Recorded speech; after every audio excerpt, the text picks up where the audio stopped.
नमस्कार, हर हर महादेव, जय भोलेनाथ। आप सभी का स्वागत है आपके खुद के YouTube चैनल पर जिसका नाम है चाचा के फैक्ट्स। मेरा नाम नितिन है। मैं कहानियाँ सुनाता हूँ, कभी फैक्ट्स, कभी ईश्वर से जुड़े चमत्कार, कभी रोचक पौराणिक कथाएं और कभी तीसरी शक्ति के प्रकोप। अगर आपके पास कोई ऐसा एक्सपीरियंस है जो आप हमारे साथ साझा करना चाहते हैं तो मुझे मैसेज करिए। मैं हर किसी की कहानी को सच मानकर ही अपलोड करता हूँ। Facebook, WhatsApp, Insta, comment section, कहीं भी आप मुझे मैसेज कर सकते हो। थोड़ा वक्त लगता है लेकिन हम सभी तक पहुंच जाते हैं। आज की कहानी थोड़ी सी विचित्र है। आपको अगर कोई ये कहे कि नितिन भाई, हम लड्डू गोपाल पर बहुत आस्था रखते हैं, लेकिन जो हमारे घर में है ना, जो हमारे पर्सनल हैं, जो कि हमारे मंदिर में है लड्डू गोपाल, वो मदद नहीं करते। जो पड़ोसी के हैं ना, वो मदद करते हैं। थोड़ा कन्फ्यूज़न हो गया ना। मैंने जब ये सुना था ना पहली बार फ़ोन पर, तो मैंने कहा ये तो कहानी मुझे विस्तार से सुनाइए। ऐसा कैसे हो रहा है कि आपके लड्डू गोपाल, जो कि आप बहुत समय से जिन्हें मानते पूजते हैं, अपने घर में रखते हैं और उनकी वजह से पूरा घर चलना चाहिए, आप कह रहे हो कि आपके पड़ोसी पे जो लड्डू गोपाल हैं वो चमत्कार कर रहे हैं। मैंने उनकी कहानी सुनी तो मैंने सोचा आप लोगों तक पहुंचाई जाए। अभी फ़िलहाल चैनल का इंट्रो, फिर उसके बाद आकर कहानी शुरू करूँगा। कहीं मत जाइएगा, पूरी कहानी सुनिएगा। हर हर महादेव।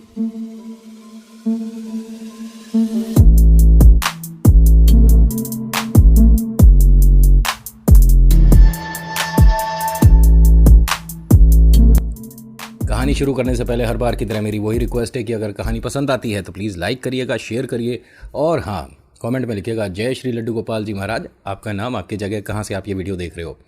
और सब्सक्राइब ज़रूर कर लीजिएगा। इस तरह की कहानियाँ अक्सर मैं लाता रहता हूँ। दिल्ली से हैं और कहती हैं कि शुरुआत में मैं लड्डू गोपाल पर विश्वास करती थी। धीरे धीरे जैसे जैसे वक्त बीता, जो मैंने उनसे फरियाद लगाई, जो उनसे मैंने रिक्वेस्ट करी, जो अरदास लगाई, वो पूरी होनी शुरू हो गई। कहते हैं कि मेरे जो हस्बैंड हैं उनका प्राइवेट जॉब था। मैंने एक बार शुरुआत में जहाँ से इनका विश्वास कायम हुआ, जहाँ से इनका विश्वास बहुत ज़्यादा पक्का हुआ लड्डू गोपाल जी पर, कि शुरुआत में शादी के तकरीबन 1.5-2 साल बाद इनके पति ने एक अपना सपना बताया था कि मैं अपना व्यापार करना चाहता हूँ, लेकिन मेरी जो माली हालत है, जो फाइनेंशियल कंडीशन है, वो इतनी सक्षम, इतनी प्रबल, इतनी अच्छी नहीं कि मैं कोई भी व्यापार अपना कर पाऊँ। दोनों फैमिली मिडिल क्लास फैमिली थी बोल रहा हूँ, ठीक है। और इन्होंने उस सपने को अपने पास रख लिया कि आप कभी ना कभी अपना व्यापार ज़रूर करोगे। कहते हैं कि प्राइवेट जॉब में जो अपने खर्चे हैं वही पूरे नहीं होते, तो सेविंग्स कहाँ से होगी, कैसे मैं पैसे जोड़ पाऊँगा, कैसे अपना व्यापार कर पाऊँगा। पूछा कि आप कैसा, कौन सा व्यापार करना चाहते हो, तो ये बच्चों के खिलौने की दुकान जो होती है वो खोलना चाहते थे। कि मुझे बड़ा मज़ा आता है जब मैं बच्चों के साथ डील करता हूँ, बात करता हूँ, उनके जो पसंदीदा तोहफे होते हैं उन्हें ख़रीदता देखता हूँ तो उनके चेहरे पर जो मुस्कुराहट होती है बड़ा अच्छा लगता है और साथ ही साथ उसमें मुनाफा भी अच्छा होता है। इन्होंने कहा आज नहीं तो कल वक्त बदलेगा और देखना हमारे साथ सब अच्छा होगा, गोपाल जी सब कुछ ठीक करेंगे। ये कोई ख़ास विश्वास नहीं करते लड्डू गोपाल जी में। मैं इतनी देर से आपको कहानी सुना रहा हूँ, मैंने आपको किरदार के नाम तो बताए नहीं, प्रेरणा और सार्थक। प्रेरणा जिन्होंने कहानी भेजी है, सार्थक इनके पतिदेव का नाम है, और जिनके लड्डू गोपाल चमत्कार करते हैं उनका नाम दिव्या है। आप कहोगे कि नितिन ये कहानी में कन्फ्यूज़न कैसे? ध्यान से सुनिए। प्रेरणा जो हैं वो अपने पतिदेव सार्थक से कहती हैं कि आज नहीं तो कल वक्त बदलेगा और देखना हमारी भी स्थिति, फाइनेंशियल कंडीशन अच्छी हो जाएगी और गोपाल जी हमारी मदद करेंगे, आप अपना व्यापार कर पाओगे। सुनने में बड़ा अच्छा लगता है, लेकिन ऐसा हो कैसे? जो सार्थक है इन्हें कोई ख़ास विश्वास नहीं है किसी भी ईश्वर में, और वो पूजा पाठ तो करते हैं लेकिन ऐसा नहीं कि जैसा ये। प्रेरणा जो हैं ये शादी के तकरीबन 4 साल बाद माँ बनती हैं। बहुत जीवन में खुशियाँ आती हैं, समय बदल रहा है और जैसा जो चाह रही हैं वैसा वैसा होता जा रहा है। तकरीबन उसके 2 साल बाद इनके एक बिटिया भी हुई। तो अब कहने को ये कहते हैं लोग कि परिवार पूरा हो गया, एक बेटा एक बेटी, और बहुत ज़्यादा खुश हैं। लेकिन सार्थक का जो एक चेहरा है वो अपने आप ये कह देता है कि मैं चाहता तो बहुत कुछ हो करना, लेकिन हो नहीं पा रहा है। खुशियाँ जितनी मैं घर पर देना चाहता हूँ उतनी नहीं दे पा रहा।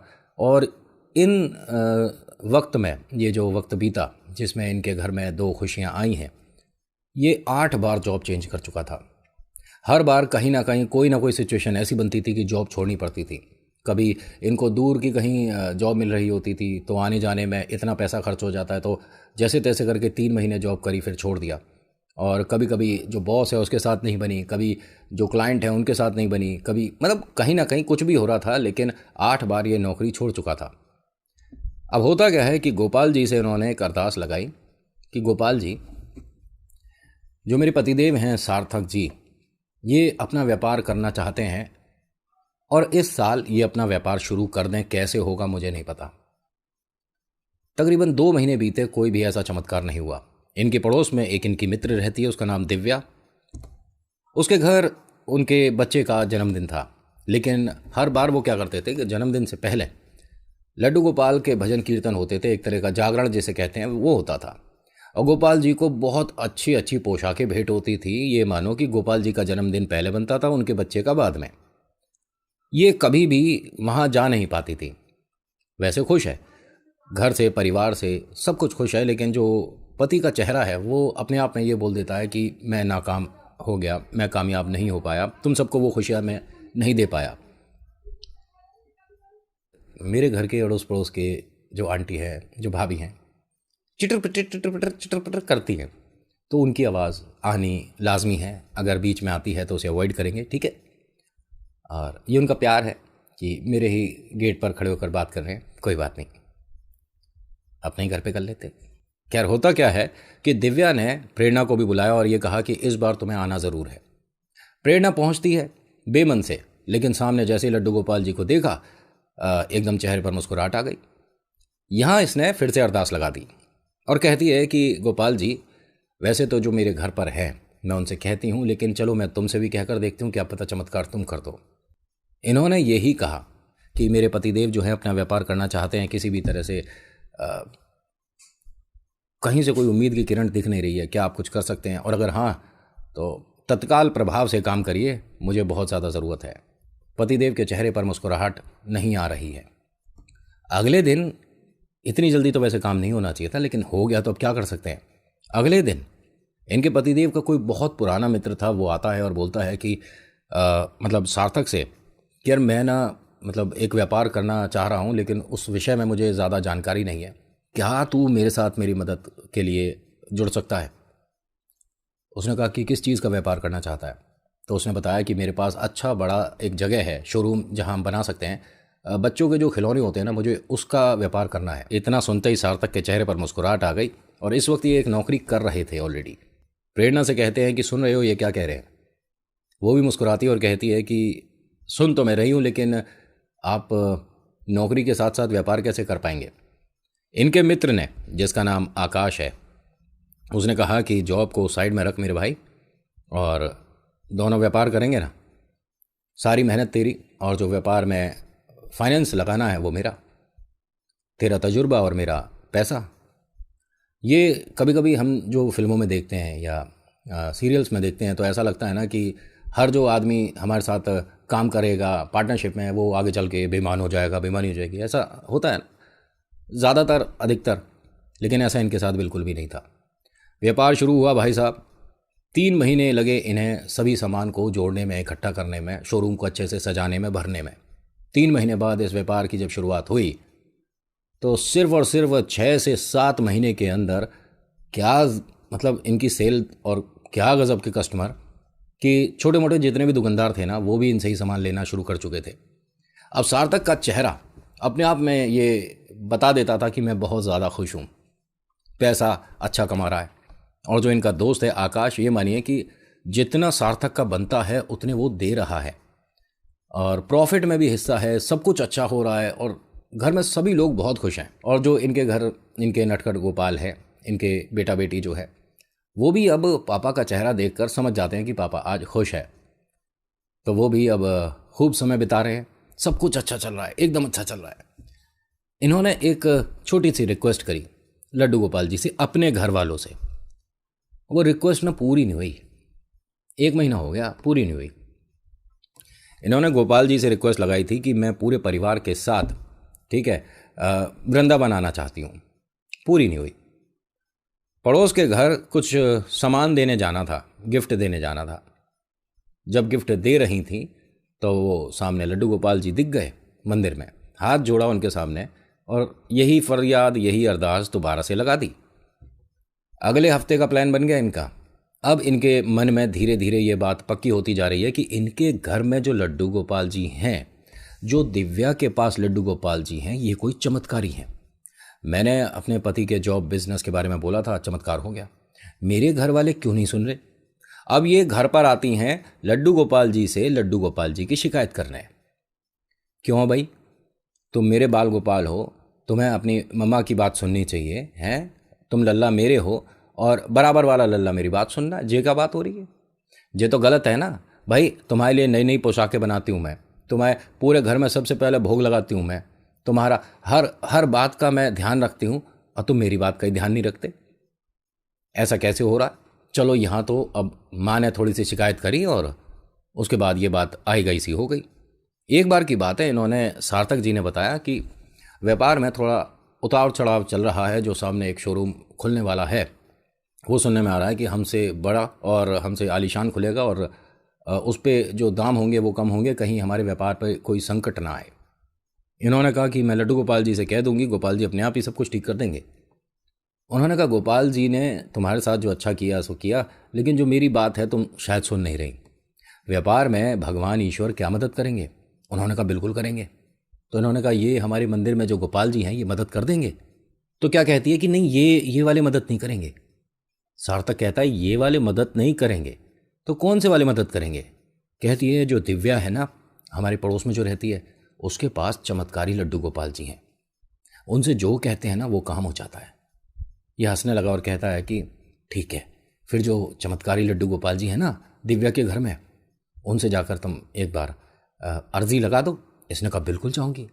अब देखिए, ऐसे पड़ोस में बार बार जाना सही भी तो नहीं है। वो कहीं ना कहीं आज नहीं तो कल बात पकड़ लेगी आपकी। अब होता क्या है, ये बिना बुलाए दिव्या के चली गई। और दिव्या कैसी हो, सब कुछ ठीक है। अच्छा, मैं एक चीज़ पूछ रही थी, मैंने कुछ समय पहले लड्डू गोपाल जी पे जो पोशाक देखी थी वैसी मैं बनवाना चाहती हूँ अपने गोपाल जी के लिए, तो मैं एक बार देख सकती हूँ? तो उसने पूछा कौन से कलर के देखे थे, कौन सी पोशाक देखी थी? तो इसने ऐसे ही बोल दिया कि मैंने ब्लू कलर की देखी थी, नीले कलर की। दिव्या कहती है कि मेरे गोपाल जी पे नीले कलर का कोई कपड़ा है ही नहीं। नहीं नहीं, मैंने तो देखा था। आपने किसी और के देखा होगा, मेरे नहीं। अब कैसे, क्या ज़बरदस्ती थोड़ा ना घुस जाए घर में? फिर भी क्या कहती है कि नहीं देखो, एक मिनट, मैं उन्हें एक बार देख सकती हूँ। हाँ देख सकते हो, लेकिन उन्होंने आज भी कोई नीले कपड़े नहीं पहने हैं। नहीं कोई बात नहीं, एक बार मुझे देखना। इसे तो बस अपने मतलब अरदास लगानी थी ना। साथ ही साथ एक ये कैमरे वाला फ़ोन भी लेकर आई थी। बात काफ़ी पुरानी है, ठीक है। ये मानिए कि कुछ ही लोगों के पास कैमरे वाले फ़ोन हुआ करते थे। ये चुपके से फ़ोटो खींचना चाहती थी, लेकिन इसे इतना आइडिया नहीं था कि कैसे मैं चुपके से फ़ोटो खींच सकती हूँ। लड्डू गोपाल जी के सामने गई, हाथ जोड़ा, आंख बंद करी और वही अरदास लगा दी कि पतिदेव का काम अच्छे से चले, कोई अड़चन नहीं आए। और जो सामने शोरूम खुल रहा है उसके बारे में भी कुछ देख लीजिए गोपाल जी, बड़े चिंतित है मेरे पतिदेव। चलो जी, चुपके से फ़ोटो खींची। अब ओके बाय हुई और घर पर आकर कैमरे में फ़ोटो चेक कर रही थी। वो ढंग से खींची ही नहीं, गोपाल जी उसमें आए नहीं। अरे वो गोपाल जी हैं, जब नहीं चाह रहे फ़ोटो खींचना तो कितना भी बड़ा फोटोग्राफर हो कैसे खींच लेगा है? मतलब आप जानते ही हो, चमत्कार ऐसे ही होते हैं। अब इसने घर पर आके अपने पतिदेव को फ़ोन किया और बताया, तो उन्होंने कहा कोई बात नहीं, फ़ोटो नहीं खींची तो तुम दोबारा जाकर भी अरदास लगा सकती हो। अब इसने अपने बच्चों को भी बताया, जो कि अब धीरे धीरे बड़े हो रहे थे, कि चुपके से आपको दिव्या आंटी के जाकर उनके जो भगवान जी हैं, जो लड्डू गोपाल हैं, उनकी फ़ोटो खींचनी है। इन्होंने 12-15 बार ट्राई कर लिया। ऐसे ही जाएं, क्योंकि उनके भी बच्चे इनके बच्चों के बराबर थे और हम उम्र थे, खेलने जाते थे, चुपके से फ़ोटो खींचने की कोशिश कर, लेकिन खींचे नहीं भैया फ़ोटो। बहुत कोशिश करने के बाद इसे गुस्सा आ गया। प्रेरणा जी कहती है कि अपने लड्डू गोपाल जी से कि आपको वो जो बराबर वाले हैं उनके जैसा बनना पड़ेगा। वो मेरी बात सुनते हैं, उनके घर में खुशियाँ आ रही हैं, मेरे घर में भी खुशियाँ आ रही हैं, लेकिन उनकी वजह से आ रही हैं, आपकी वजह से नहीं आ रही हैं। तो आप कुछ कमाल करो, चमत्कार करो, या उनके जैसा बन जाओ। अब गोपाल जी जैसे कैसे बने? मतलब ये तो खैर कोई बात नहीं। होता क्या है कि 1 महीने बाद पता चलता है कि वो जो शोरूम खुल रहा था बच्चों के खिलौनों का, उसने व्यापार कैसे बदला, क्यों बदला, कुछ नहीं पता किसी को। और 101% वो ही खिलौनों की दुकान खुलने वाली थी बड़े लेवल पर, लेकिन वो कपड़ों की दुकान खुली। कैसे हुआ समझ नहीं आया, लेकिन ये कहती हैं प्रेरणा कि बराबर वाले लड्डू गोपाल ने चमत्कार किया है। अब ये धीरे धीरे धीरे धीरे वक्त बदल रहा है, इनकी जो ज़रूरतें हैं वो पूरी हो रही हैं, जैसा चाह रहे हैं वैसा समय चल रहा है, पैसे की कोई कमी नहीं। मिडिल क्लास फैमिली कभी किसी वक्त हुआ करती थी, लेकिन अब नहीं है। इन्होंने अपना काम भी शुरू करा। इनके मित्र से एक तरह से राज़ी राज़ी में इन्होंने वो कि अब सारा काम आप देख लीजिए, मैं ऐसा ही एक अपना काम खोल रहा हूँ। राज़ी राज़ी में, ऐसा कोई मनमुटाव नहीं हुआ। उसने भी राज़ी ही रहा और एक अच्छे तरह से दोनों सेपरेट हुए। अपने एक बेहतरीन जगह पर इन्होंने शोरूम खोला और वो ज़बरदस्त चल रहा है, आज भी चल रहा है। अब होता क्या है कि ऐसे में जब वक्त बदल रहा था तो इन्होंने एक पंडित जी से कहा कि आप उस घर जाएंगे, अभी पूजा होगी, ठीक है, लड्डू गोपाल जी के आपको जिनके जाना है वो जैसे हैं वैसे मुझे ला कर दे सकते हो। तो पंडित जी ने कहा कि भाई ढूंढना पड़ेगा, क्योंकि लड्डू गोपाल जी जो हैं उनकी हर छवि दूसरी छवि से अलग लगती है। ये एक चमत्कार है, एक कमाल है। आप सामने 100 देखोगे ना रखे हुए, 100 में 100 बार आपको फ़र्क दिखेगा, किसी में कुछ किसी में कुछ। 100% ये मैं बोल सकता हूँ। मेरे घर में भी जो गोपाल जी हैं उनको देखूँ या मैं अपने ऑफिस वालों को देखूँ तो दोनों में मुझे फ़र्क दिखता है। भले ही आप सेम पोशाक पहना दो, सब कुछ सेम हो, लेकिन फिर भी फ़र्क दिखता है, उनकी आंखों में फ़र्क दिख जाता है। तो पंडित जी के इस ना कहने की वजह से इनका मन और ख़राब हो गया कि आपने तो सीधे सीधे ही मना कर दिया कि लड्डू गोपाल जी ऐसे दोबारा मिल नहीं सकते। उन्होंने कहा बिल्कुल नहीं मिल सकते। आप इनकी फ़ोटो खींचकर किसी से बनवाने भी लग जाओ तो भी ऐसी नहीं बन सकती। एक बार चाहे मतलब एक ही आदमी के द्वारा ये बन रही हो, एग्जाम्पल के तौर पे बता रहा हूँ, तो भी वो वैसी दोबारा नहीं बना सकता। ये गोपाल जी की जो छवि है, मूर्ति है, आकृति है, उसका चमत्कार होता है, उसका कमाल होता है। अब ये रोने लग गई तो सार्थक ने इन्हें चुप कराया और कहा कि ये तो छोटे छोटे बातें हैं जैसे तुम मन पर बैठा लेती हो कि वो वाले गोपाल जी मदद करते हैं, तुम्हारे गोपाल जी मदद नहीं करते। कह रही नहीं, मैं अपने गोपाल जी को अपना बालक ही मानती हूँ। क्या मैंने एक दिन भी इनकी सेवा नहीं करी? अगर ये चमत्कार नहीं कर रहे तो क्या मैंने ऐसा करा कि इनसे मैंने बात करनी बंद कर दी या मैं इनकी सेवा नहीं कर रही, इनके लिए मैं भोग तैयार नहीं कर रही हूँ ना पूरा। लेकिन ये वाला जो बच्चा है ये कमाल करता है, ये वाला बच्चा मेरी सुन ही नहीं रहा। उन्होंने कहा क्या करें, अब बच्चे होते हैं ना थोड़े बहुत, कोई नटखट है, कोई चतुर चालाक है, तो मुझे चतुर चालाक वाला अपने घर में चाहिए। ऐसा कैसे हो जाएगा? अब ये भाई साहब बिना कुछ सोचे समझे दिव्या के घर पहुंच गई और जाकर क्या कहती है, मुझे तुम्हारे लड्डू गोपाल जी चाहिए। उसने कहा हैं, मेरे लड्डू गोपाल जी क्यों चाहिए? और सार्थक भी आ गया पीछे पीछे कि नहीं भाभी जी, थोड़ा इसका मन आज पता नहीं किस बात को लेकर चिंतित है, उदास है, मैं माफ़ी चाहता हूँ, चलो घर चलो। नहीं नहीं, मुझे ये लड्डू गोपाल जी चाहिए। दिव्या ने कहा कि लेकिन हुआ क्या है, मेरे गोपाल जी क्यों चाहिए, तुम्हारे पास हैं तो सही। नहीं, मैं अपने गोपाल जी भी नहीं दूंगी और ये वाले गोपाल जी मुझे चाहिए। सार्थक ने कहा कि क्या बचपना है ये, और सब लोग देख रहे हैं, क्या बोल रही हो तुम? तो दिव्या से कहती है कि तुम्हारे गोपाल जी जो है साधारण नहीं है। इनके घर के भी काफ़ी लोग आ गए, भाई इतनी तेज तेज शोर मच रहा है, क्या बात हो गई, कहीं झगड़ा तो नहीं हो क्या? अब जब सबने बात सुनी तो सबके चेहरे पर इस झगड़े को लेकर मुस्कुराहट थी कि क्या बोल रही है ये प्रेरणा बिटिया, कि मेरे गोपाल जी, आप एक काम करो, थोड़ा शांत हो जाओ, अंदर आकर बैठकर बात करते हैं। अब सार्थक और प्रेरणा जैसे ही घर में आए तो प्रेरणा ने गोपाल जी की तरफ चेहरा करा और कहा, ये हैं जो चमत्कार करते हैं, मुझे ये चाहिए, मैं इन्हें घर लेकर जाऊंगी। तो दिव्या कहती है कि मैं ऐसे नहीं दूंगी इन्हें कि आप ले जाओ, मेरे बालक जैसे हैं, और गोपाल जी आपके पास हैं तो मेरे गोपाल जी क्यों चमत्कार कर रहे हैं? तुम जानती नहीं हो कितने साल बीत गए हैं, और जो मैं चोरी छुप के आती हूँ, बात करती हूँ या तुमसे 2 मिनट बात करती हूँ, तुमसे मेरे को कोई दोस्ती नहीं रखनी, तुम मेरी कोई अच्छी दोस्त हो भी नहीं। सार्थक ने कहा, अरे क्या बोले जा रही हो तुम? और सब लोग हंस रहे हैं। मैं सिर्फ इन्हीं की वजह से आती हूँ घर पर। मेरे बच्चे भी कोशिश कर चुके, मैं भी कोशिश कर चुकी, इनकी फ़ोटो खिंचती नहीं है। कितनी बार मैंने कोशिश कर ली, फ़ोटो नहीं खिंचती है। तो इन्होंने हाथ जोड़ा दिव्या ने और कहती हैं कि आप मेरी बड़ी बहन जैसी हो, आपको जब पूजा करनी हो, आपने जब फरियाद लगानी हो, जब अरदास करनी हो, आप आओ, दरवाज़ा खुला है, आप अरदास लगा दो। यहाँ गोपाल जी आपकी जब सुन ही रहे हैं तो यहीं से सुन लेंगे, नहीं तो तुम कहीं घर छोड़कर चली गई तो? अच्छा, मैं अगर घर छोड़कर चली गई तो मैं गोपाल जी आपको दे जाऊंगी। अब इसके चेहरे पर थोड़ी सी मुस्कुराहट आई, थोड़ा मन शांत हुआ। लेकिन घर में तकरीबन 27-28 लोग जमा हो गए थे और सब लोग यही सुन रहे थे। और आपको एक अजीब और कमाल की बात बताऊं, जब सबने ये सुना ना कि इनके घर में, दिव्या के घर में चमत्कारी गोपाल जी हैं, तो लोगों ने ट्राई करने के लिए अपनी अपनी अरदास भी लगाई थी। और सबसे बड़ी अजीब बात यह है कि सबकी पूरी भी हो गई। ऐसा कैसे हो रहा है? उसके बाद से दिव्या के घर पर हर 2-3 घंटे में कोई ना कोई घंटी बजाई देता है जबकि इनके घर से 10 कदम पे मंदिर है, वहाँ पर जाना चाहिए। लेकिन जब सबको पता चल गया कि ये चमत्कारी मूर्ति है जो कि चमत्कार कर रही है, तो सब मंदिर जाने की बजाय यहाँ आ जाते हैं। और दिव्या को इसमें कोई परेशानी भी नहीं, कहती हैं कि मेरे गोपाल जी इतने अनोखे हैं, मुझे पता ही नहीं था। लेकिन हाँ, लोगों ने जैसा बताया कि मतलब छोटे छोटे बच्चे भी अरदास लगा देते हैं। एक 10वीं क्लास का बालक था जिसको उम्मीद नहीं थी कि अच्छे नंबर आएंगे, उसने बाबा से अरदास लगाई, ठीक है। और वो कहता है कि मुझे भरोसा ही नहीं था कि मैं पास हो जाऊं, और जो मेरे 79% आए हैं, ये चमत्कार है। छोटे छोटे बच्चों के मन में श्रद्धा जो बढ़ रही है, ये बहुत कमाल है, और ऐसा होना ज़रूरी है। जब तक आपके मन में ईश्वर के प्रति प्यार लगाव नहीं होगा, चमत्कार शायद नहीं होंगे। इसीलिए मतलब दिल खोल कर उन पर भरोसा करो, 100% चमत्कार होंगे। आज मैं आपको एक बात बताऊं, ये कहानी वैसे तो मुझे प्रेरणा सार्थक ने भेजी है, लेकिन जब दिव्या ने बतानी शुरू करी थी ना, तब मुझे हंसी भी आ रही थी साथ साथ, कि वो कह रही थी कि ज़बरदस्ती मेरे गोपाल जी से मतलब लोग अरदास लगाने आ जाते हैं कि बस मुझे 2 मिनट उनसे बात करने दो, मतलब सिर्फ 3 मिनट बात करने दो, इस तरह से। और कभी कभी तो मुझे लगता है कि मैं अपने गोपाल जी को कहीं छुपा दूँ। लेकिन जब लोग इस मन से आते हैं, उम्मीद से आते हैं, तो अच्छा भी लगता है कि मेरे गोपाल जी बहुत स्पेशल हैं।